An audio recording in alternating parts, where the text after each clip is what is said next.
Welcome to Lift Your Story podcast with Cynthia Klein, author of Ally Parenting and on a mission of creating harmony between parents and children. Hi everyone, I am Lori Ann. I am that gal from Mississauga, Ontario, Canada, and with I am that guy, Roy Miller from Dallas, Texas. Welcome to our Lift Your Story podcast. In this episode, we welcome Cynthia Klein. She is the author of Ally Parenting and on a mission of creating harmony between parents and children. Thank you so much for being here today. It's great. Thank you for having me. Welcome. I like your book title, Ally Parenting, and you say you transform conflict into cooperation. Can you expand on that a little bit for our listeners?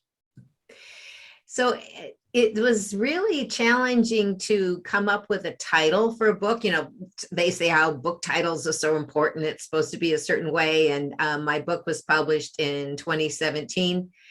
And I really felt like the attitude of a parent, if a parent has this belief of how can I be my child's ally rather than their adversary? So how can I learn how to connect and influence as an ally rather than having conflict and trying to control as an adversary?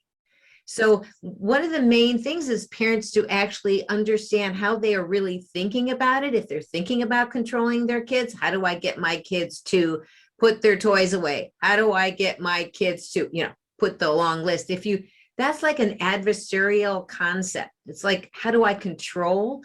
So the first step is like understanding that, right? Before you can make change, you have to understand how you're viewing it. Are you viewing your kids as a source of a problem? Are they the problem? So if you can shift it to how can I have them part of the solution so we can find solutions together, then you're shifting from that sense of conflict to a sense of cooperation and working together. So I really help parents shift from, am I being an adversary? How can I be an ally? And then once you open up with a different way of perceiving your relationship, then new creative ideas come and your kids are going to like you better. The bottom line. Well, you've been doing this for 27 years, correct? Yes. So tell me, in this 27-year period, on the family dynamic, what have you seen change? I do a lot of private coaching, and I've done probably over 600 talks at mostly schools. Haven't been able to do that lately, and companies. And you know what? Some of the biggest issue is the issue with the iPads and the social media. That's been the big issues that have come up, right? And kids wanting to gaming, and that issue is the biggest problem. However, the basic foundation of communication and the problems with communicating have not changed. That is still the same. So whatever the external social thing that's causing problems, there's still that basic foundation. Does a parent know how to listen? Does a parent know how to connect? Does a parent know how to give directions that are respectful? Does a parent know how to have dialogue with kids? Does a parent know how to support a child when they're struggling? So yeah, it's like these problems, but I find the same, you still need to learn the same skills. I have a question about that, if you don't mind me interjecting. You're talking about children with social media and with phones. Parents are getting just as bad. I want to give you an example. I'm driving through the Walmart parking lot and going ahead. There's a mother on her phone with about like a 3-year-old crossing the street, looking at her phone. And when crossing, I understand that we have to stop for the people crossing, but you don't know when there's going to be that twit that doesn't know not to stop and no idea of it at all. And I thought, wow, the parents and even older parents, I'm talking about, this was a younger parent, obviously, but older parents, I think parents and children. So I understand you're saying the communication is the same, but that there is that conflict of information, but we're so messed up with taking one of these and being like this. We're not looking up anymore. Yeah, that is a problem. So that's why one of the things when parents one of the big issues they talk about, how do I get my teenagers to turn in their phones at night, right? That's a big thing, or their iPad. So one of the things I say is, okay, it needs to be where everyone in the family, everyone turns it into a certain place where it's being charged. Everyone, you don't use your cell phone as an alarm clock. Like, it's like you need to model. So I think what you're saying, is right on. If the parents are grappling with that same problem, then the kids will be grappling as well. And so that's one of the things I say, everyone has to turn it in. Like, everyone has to say that there's a time that we don't have it, right? We don't have it. How about you pick up your kids and cell phones are put in the trunk? What would that be like, right? Well, anyway. Lock in the car. Yeah, not in the car, right? Like we used to not have it, right? All three of us grew up when there weren't cell phones, and we somehow managed. And we It's interesting. It's interesting because both of my sons, when their kids were starting to grow up, they were limiting time on the computer, limiting time on gaming and all that stuff, and now my two oldest grandsons have cell phones, but I mean, they're teenagers. They probably need them. They come in handy. But that being said, they still have a tendency to want to go up and play games, get on the computer. And so my sons have they've limited the time they can do that. Good. And of course they got a lot of pushback at first, but now the kids know that, I can only do this for an hour, whatever. So I think that's, to me, I guess it's good. I'm not sure I would have enough discipline to do that for my kids had that been at the time. But but when my kids were growing up, we had dinner together. We talked, how was school and all this. Now, my two sons are different. My oldest one told you everything he knew about everything, what he did. My youngest one, everything was, okay, yeah, I don't remember, but when he would want to talk, no matter when it was, we would stop everything we were doing and listen to him for as long as he would talk. That's great. And now then his oldest son is just like he was. And he's going, oh, Liam, this, and I go, he goes, it's so frustrating. I go, really? Gee. Oh, shut up, Dad. He said, I don't want him to be like me. But it just, so anyway, it was just interesting that I told him, I said, well, payback is tough. So one of the main things I talk about with parents, and I have a whole chart about communication blocks in my book. So your son could find that helpful. Sometimes it's easier to get suggestions from somebody other than their parent, right? Mm-hmm. And it's like, how do you respond when a person's expressing what they're feeling in their life, so that they'll keep talking? Because I had to really learn this big time. Myself, I have a daughter, a young adult who's married, and I had to learn all of these skills, communication skills, because I didn't have this from my own mother. Because, my mother was born at a time where you didn't even think about that, right? And so I can remember being a teenager, like fighting with her all the time because I never felt heard or valued at all by her. I can even remember one time, I used to call her the B word. She doesn't remember that. And she doesn't remember that. I've asked her when she was older. She said, I don't remember. But that was the word that I called my mother because I was feeling so hurt. And I can remember one time being on my bed crying because I had another fight with her. And she was out in the kitchen talking to my dad as though nothing had happened.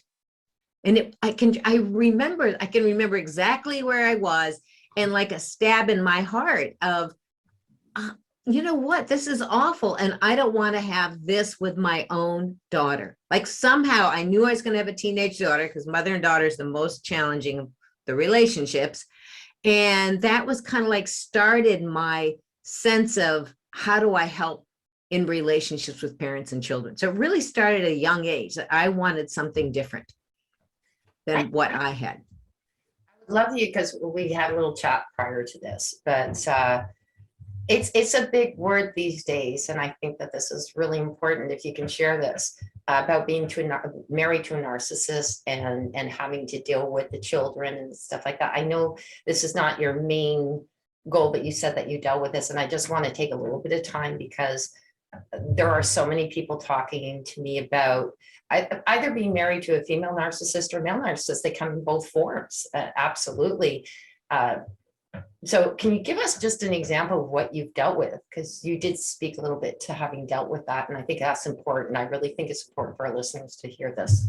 Thank you. Yeah, so one of the mom I was coaching was having a very difficult time in her marriage and 3 young children. And she was going through deciding whether to divorce or not. He was, a medical doctor, narcissist. And the quandary she was going through is, if I divorce him, then there's going to be times my kids are going to just be with him and I won't be there to protect them. That was a big factor in her deciding. And then it was like, if I stay with him, here's the other side. If I stay with him, what's the message I'm giving my kids, right? That it's okay for a husband to treat a wife this way. So she ended up leaving him. And so we worked a lot. I worked a lot with her of how to listen to the kids without blocking communication. Like I talked before about communication blocks, without blocking them, so they could really express what was going on and then could possibly come up with some solutions together of what to do about that. Because I know you were talking earlier about really honoring them, because when you've got one parent that is not honoring children, the other one really needs to hear that and to make sure that they feel really honored and respected by the parent that isn't doing that. It's quite challenging. And I commend any person who takes that step, to really leave the situation, because it's not easy at all to do. Beautiful. Thank you. Yeah, but it can be important. And I ended up having a daughter. I went to Berkeley, UC Berkeley, and got my degree in child psychology, and then I went on as an educator. So I've always been a teacher. That's been my mission. And I was an elementary school teacher. First, I got to the point where I could have tenure, where it's like, you're secure and you have a job. And I was like, this is not what I want to do. This is not I love teaching, but I told you earlier, my mission is to help parents and children. And so I ended up leaving teaching, and boy, my parents didn't agree with that. People leaving security, right, to go off and be on your own. And that's what I ended up doing. For a small period of time, I was actually able to be employed by a company as a parent educator, but most of the time I've been out on my own and, hung my shingle up and connecting with people, right? It's not easy when you've got marketing, right? About all the different aspects of it. And then raising my daughter. Yeah. And she had challenges. Yeah, but you think about it, you're probably happier now doing what you've done than you would have been staying a teacher for all that time, right? Oh, absolutely. Yeah. I get such a deep sense of satisfaction for helping parents open up their eyes and see what they're doing. And I'm teaching everything I had to learn. So since I didn't have a mother who listened to me, and a father, they were born in the 20s, they didn't know how. So I had to learn that, right? Because my tendency, I'm a Leo, I'm kind of pushy and bossy. I don't know if any listeners are, but that more controlling type. And I have one daughter, I'm married, I'm still married, been married 34 years now. It was really a challenge. And I realized I can't use any kind of control with her. I have to change. So I got training in numerous parenting programs. I had my own coach. So I think it's important for people to know, when you go to a parenting expert, chances are they've had lots of big struggles themselves as a parent. You can't, if my daughter was this angel and didn't party and do all that other stuff, then there's no way I could help parents. But she wouldn't be normal, sir. Like she would be in that geek side. Like I went through. Other quick question though, you were talking earlier too in our discussion. This was something I wrote a little note down about communication, but also transference. So, you know, how our parents, my parents, I believe it or not, I live with them now and I love it. They're in their 80s. And but when I was in my 20s, whole different view on them. Like my mother's hilarious. It's just more like that, you know, calm, beautiful relationship. But I realized that I was doing what my mother did, is that like my daughter would come to me, and it's funny, I'm wearing a red t-shirt, but she says, you know, she's 12 and she goes, Mom, it's red t-shirt day. And she tells me that morning. And then I got upset with her, but really seriously, when I thought back on it, I was feeling upset about the fact that I couldn't find a red t-shirt to be able to help her to go to school and be without. And I got upset with her, but I was really actually upset with myself because they're a child, you know, they'll do this and they don't mean to be, oh my gosh, I forgot what to tell you a week ago. And we think we've got a lot on our minds. They do too. Yeah. And that's perfect because it's the idea of perceiving your children as children, right? Because there's the prefrontal cortex, which is the logical part of the brain that doesn't start developing. It's the front part of the brain, which is where reasoning, judgment, logic, impulse control, short-term memory is. That doesn't start developing till around age 1.5 to 2 years old. And then it doesn't finish developing, well, maybe age 25, 26. So what I love is you bring up the thing that as an adult, it's so easy to look at your kids and expect them to be like an adult, because a lot of times they talk like it in a way, or they want to be treated like that, right? But in reality, they aren't. And so learning to have compassion, I had to really work hard at that, like to really understand. So you just dissected, you know, your belief. So when parents start to look at a situation where they have a continuous problem, is to look at, okay, what am I thinking? What am I expecting? Because what I think impacts what I feel and what I do, and then it impacts what my child thinks and feels about themselves. So all the change starts from parents. That's what I teach. That's why I work with parents. I only work with the parents. I'm not a therapist. I'm not trained to be a therapist. I'm an educator, so I don't talk to the kids. I just help the parents. And you know what's great about that? I'm going to tell you one thing that's wonderful is if I'm only talking to the parents, then who's the one that needs the change? The parent. Mhm. If you go into a family therapy situation, which I'm not saying it's not helpful, the tendency will be for the parents to want who to change? The kids. Children. Yeah. That's right. Because that's our tendency. Because we look at, they seem to be the source of the problem. They're not listening. They're not getting off the devices. They're not right. So we pile on. They're the source of our pain. So if I change that source, then it'll be better. But then they try to control and it doesn't work. So as an ally, it's all about, what do I need to do differently? How can I change? And then actually you have more power, because when you think, okay, if I don't say the word if, like if is often a threat, if you don't, so if I stop saying, if you don't do X, then they won't feel as threatened. And then my child won't be so defensive. And then they won't try to get power through a negative way through rebellion. So it's very powerful when you start to realize your language, when your language changes and you take responsibility, it's more like, it's not like you're bad, it's more like you have power. So power over yourself brings out a different response from kids. Well, we've interviewed about 3 people that talked about language, how important it was. And the stuff they said is like, I had no idea. I mean, really, just the little things you say like that, you think nothing of it, but it's so important not to say those things. I think one that comes to mind truthfully that I never thought about is when you say, I'm proud of you. Remember that? And the gentleman said, what you should be saying is, you should be proud of yourself, so that you put it on them. And that I realize so many people, they'll even say it to me today. I'm so proud of you. And I'm going, wait a minute, you should be saying that. I should be proud of myself because then you own it. And I never Exactly. thought of that before. Yeah. It's very powerful, right? And because then I'm proud of you. It's like the child's looking outside of themselves for how you're evaluating them. Because whether it's negative or positive, that's an evaluation going on. Another word, the word but.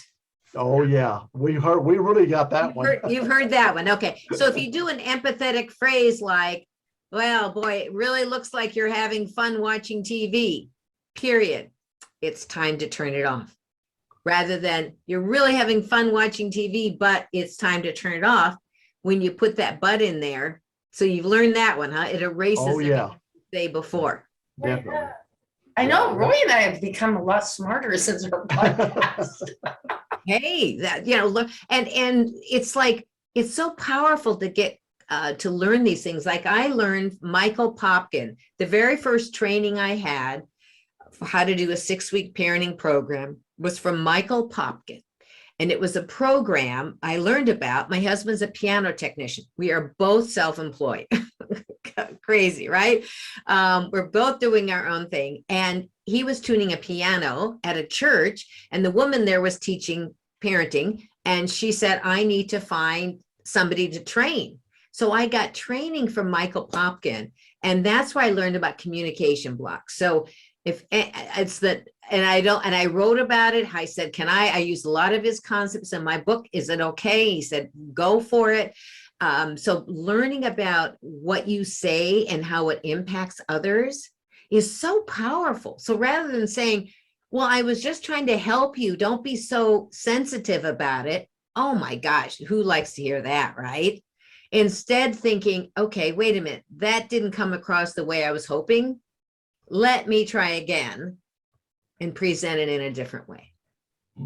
Beautiful. I love everything that you've said here so far. It's awesome. Of course, I put it all in my book. That's why I had to write a book. I was working with parents for years and years. They're like, when are you going to write a book? When are you going to write a book? And I'm like, okay, I guess I need to. And I put it all together, but it started out as articles because writing for a local parenting magazine.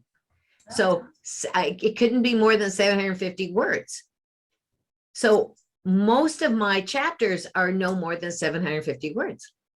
So very short, very easy. Men love the book. Roy, I'm going to tell you this. It's like to the point, clear cut, examples, why, what you need to do instead. well, Women don't either. I'm going to get your book and give it to my son because I think it would help him. And you can get it on Audible. So here's the thing, Roy, what you might want to do is if you read it first, here's what I would suggest. You read it and you see what you can learn from it. And then when you say to him, hey, you know, I was reading this and I learned that I'm going to talk to my grandsons a different way, it might help you. I think he might be receptive to that. What do you think? Yeah, that's great. I think that's great. Yeah.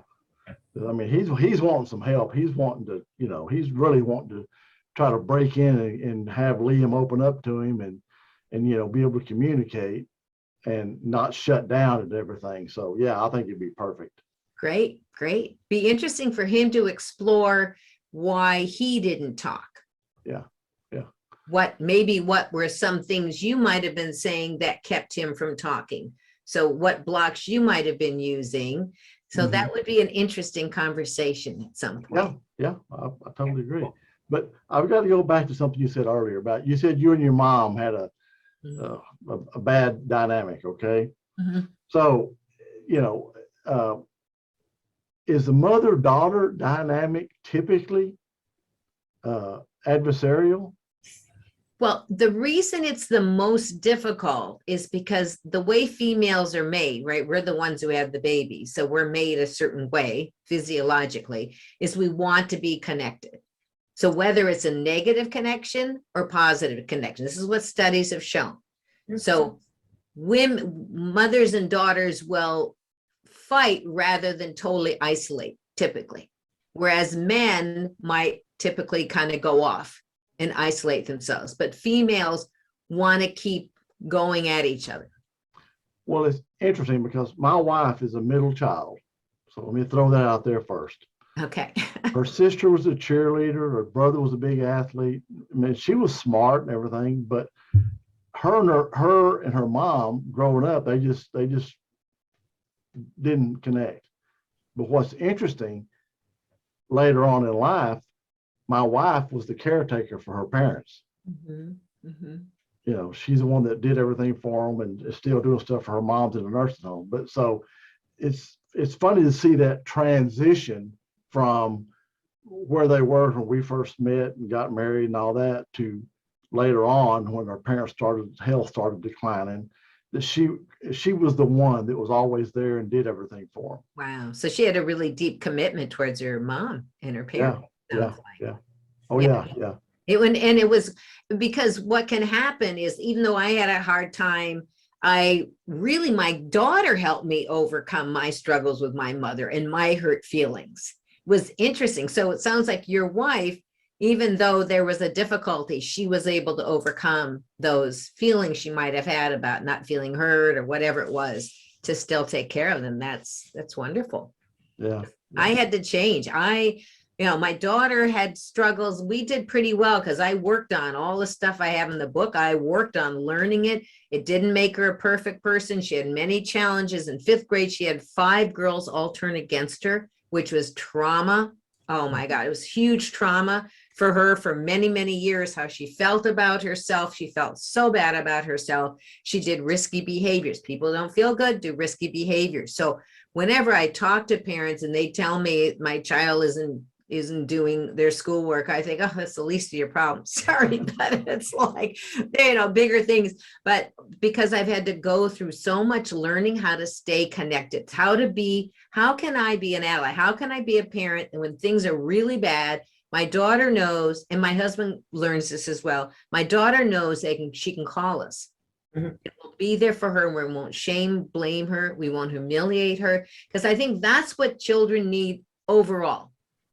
Like the grades are nice, but the essence is, do they want to call you when they're in college or when they've left the nest? Or are they going to say, I don't want to be around you at all? Are they going to be too afraid to tell you that they've got bad marks or anything? No. I mean, that was one thing that was big for me. I mean, I mean, like you said, marks are great, but I'd rather you be calm and know that you're loved and safe and no matter what, because I mean, I failed a few times and my parents never badgered me about it. They just said, hey, you know what, you're going to have to do extra schooling because of that. It's like, I used to think my parents were, tough on me, but I always say that, in your 20s, your parents are never they're never perfect. They're always the beasts and the bad ones. And then you get to your 30s, you have your kids going, mommy, mommy. And then, Yeah. and then you get to your 50s and you go, wow, mommy's really funny. Like, I didn't know how funny she was. Like, Yeah. didn't take the time. So, And now you are. Yeah. It sounds like. Yeah. Yeah. So we go through those stages. Yeah. Cynthia, where can our listeners purchase your book? I think, well, you can go to Amazon or Barnes and Noble. It's also on Audible. So it's in soft cover, ebook, and also on Audible, but you can go to Barnes and Noble's, or you can, or Amazon or any bookseller. I'm any bookseller you can go. If you have your favorite local bookstore, you can say, hey, I want to order Ally Parenting by Cynthia Klein, and they should be able to do that. If they wanted to see me on my website, they can go to allyparenting.com. That's kind of the easiest for people to remember. Go right there, and it shows my website with all the other information about my coaching and my speaking, because I love to speak, and I'm doing all these things on Zoom now. I've been coaching on Zoom for many years already. And so I was kind of ready for doing this coaching, but I do a lot of classes on Zoom. And I actually, there are, if somebody wants, I have a free gift of an article, 8 do's and don'ts, and I can offer that for people and hopefully put those in the show notes as well to help parents kind of get some guidelines of parenting that is helpful. That'd be great. Fantastic. Thank you so much. I think that we could probably go on for about 3 hours about this because there's so much involved in it. So it'd be lovely to have you back at some point to, Yeah. because there's so You'd be up. aspects for of that. this. We've just Absolutely. touched on it. Yes, many Yeah. things we could, many things we could talk about, but I just really want, if parents just even start thinking about, I'm not going to threaten my kids with if, after I give them, if I want to be empathetic, start out with something like, well, that sounds difficult, rather than I understand. I encourage parents to not say I understand, because most kids don't like that. More like, that sounds really hard. That sounds challenging. And then listen. Okay. Thank you for those final words before the end of the podcast, but not the final words. We even have to come back. So Yeah. wonderful. It's been great talking to both of you. It's been Well, great. thank you. It Thank was you a so pleasure much. to have Really you. appreciate it. Take care. Okay. Bye-bye. Bye-bye.